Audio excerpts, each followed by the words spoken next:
Baratan qofa jijjiiramni namaaf argama. Tanaaf jecha haa barannu.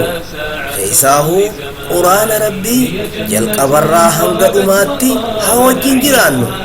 Barnoonni ifaadha. Duniyaatti nama ibsa, aaxirattis ifaadha namaa taha. Kaanee lafaa karaa gabaabaadhaan barnoota aliif ba'aa haa hordofnu. Quraana ji'a tokko keessatti dubbisuuf barnoota kanatti dhihaadha. Barnoonni wallaansa waa hundaati. Namni barachuu feetan karaa lakkoofsa bilbila keenyaa kanaan nu qunnamaa. Karaa imoo fi waatsaappii vaayibaraanis nu qunnamuu dandeessu. Galatooma.